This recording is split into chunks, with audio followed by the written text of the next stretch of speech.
Kumusta mga Lods at welcome sa aking channel. Ngayon ay ipagpapatuloy natin ang Chapter 33 ng Mala Solo Leveling Zombie Edition. Nang makapasok na si number 2, nagulantang naman ang grupo ni Shengbo dahil sa laki nito habang napasabi naman ang isang lalaki kung tao pa ba ito. Agad naman nila itong binaril ngunit hindi man lang ito tinablan kaya laking gulat ni Shengbo nang makita na kaya din nitong pagalingin ang sarili kahit tinamaan na ito ng bala. Napatawa naman si Sin mula sa likod ni number 2 at nagsabing mga tanga ang kanilang mga kalaban dahil mga walang alam ito tungkol sa isang evolver. Sa kabilang banda naman, habang nakatutok si Lee sa bakulaw, narinig niya sa kanyang walkie-talkie na hindi kayang tapusin ng kanyang mga kasama ito gamit lamang ang maliliit na armas dahil may kakayahan itong mag-regenerate. Dahil dito, napangiti naman si Lee at sabay sabing tingnan nila kung kakayanin ba nitong saluhin ang bala niya at sabay kinalabit ang gatilyo at tinamaan naman sa dibdib ang bakulaw kaya nawasak ito dahilan upang hindi na makapag-regenerate at tuluyan na itong mamatay. Nagulat naman ang grupo ni Sin sa nasaksihan nila at napatanong ang ilan kung ano ang nangyari habang hindi naman makapaniwala si Sin na may mataas na kalibre ng baril ang kalaban nila. Sa gitna ng pagkagulat ng mga kalaban, bigla namang lumabas ang ating bida sa kanilang likuran at pinaputukan sila dahilan upang tamaan ang ilan sa kanila.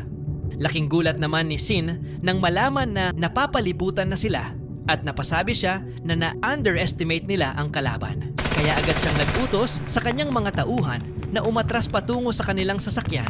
Ngunit habang tumatakbo si Sin, nakita naman niya ang ating bida na nakatutok sa kanya at agad niya itong namukhaan bilang ang taong nakasalubong niya noon. Kaya't hinila niya ang isa sa kanyang tauhan at ginawang panangga dahilan upang tamaan ito ng bala at mamatay. Napasabi naman ang ating bida na tila isa ring evolver ang babae dahil sa bilis nitong mag-react. Samantala, bigla namang hinagis ni Shin ang katawan ng kanyang tauhan papunta sa ating bida. At habang umiilag ang ating bida, agad namang tumakbo si Sin patungo sa sasakyan. Ngunit hindi naman ito hinayaan ni Lee na makatakas kaya tinutukan niya ito at binaril. Ngunit nagmintis si Lee at tinamaan lamang sa binti dahilan upang maputol ito at natumba si Sin. Dahil dito, nadismaya naman si Lee dahil hindi niya ito napuruhan. Sa kabilang banda naman, agad hinila si Sin ng kanyang tauhan papasok sa kotse at agad silang umalis habang pinapaulanan sila ng bala hanggang sa tuluyan silang makatakas. Samantala, dahil nakatakas ang kalaban, nag-aalalang napatanong ang isa sa mga kasama ng ating bida kung ano ang gagawin nila kung babalikan sila ng mga kalaban. Sumagot naman ang ating bida na huwag silang mag-alala dahil ayos na ang lahat habang nag-notify naman ang system na natapos na niya ang misyon na pigilan ang paglusob ng kalaban at napangiti na lang siyang napasabi na alam niya kung nasaan ito dahil nag-notify muli ang system na may bagong task siya na wasakin ang grupo ng kalaban. Masayang-masaya naman sina Shanshan at ang iba pa nilang kasamahan dahil sa kanilang tagumpay. Napatanong naman ang ating bida kung may nasawi ba sa kanilang panig. Sumagot naman sila na wala, ngunit may mga sugatan. Dahil dito, agad nag-utos ang ating bida na dalhin ang mga sugatan sa medical room upang magamot na at dalhin din ang mga katawan ng kalaban sa cold storage para kay Chong. Inutos din ng ating bida na ibalik na nila ang mga refugee sa kuta dahil safe na sila. Pagkatapos, tiningnan naman ng ating bida ang kanyang system at natuwa siya nang makitang nabigyan siya ng 76 points para sa misyon niyang pigilan ang paglusob ng kalaban. Kaya napasabi siya na magsasaya sila mamayang gabi.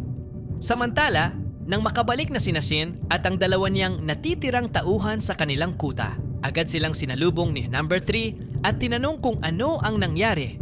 Habang dismayado namang sumagot si Sin na underestimate nila ang lakas ng kalaban at bigla naman niyang sinigawan si number 3 dahil nakatayo lang ito at hindi pa siya dinadalhan ng bilanggo para makakain na siya at makapag-regenerate.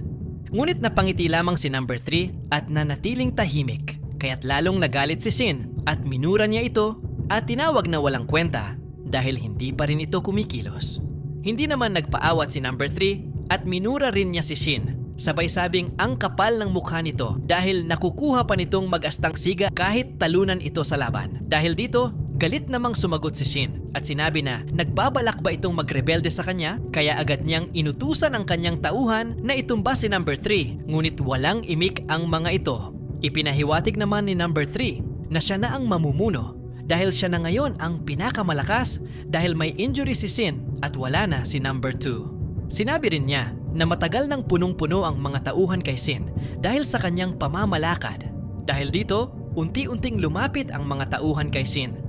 Kaya napasigaw na lamang si Shin na huminto sila at tinanong kung magre-rebelde rin ba sila sa kanya.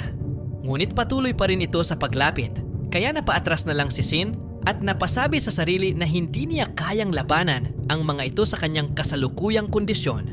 Hanggang sa tuluyang pinalibutan siya ng mga dating tauhan at napatawa namang lumapit si number 3 habang hawak ang tubo na aakmang papaluin si Shin.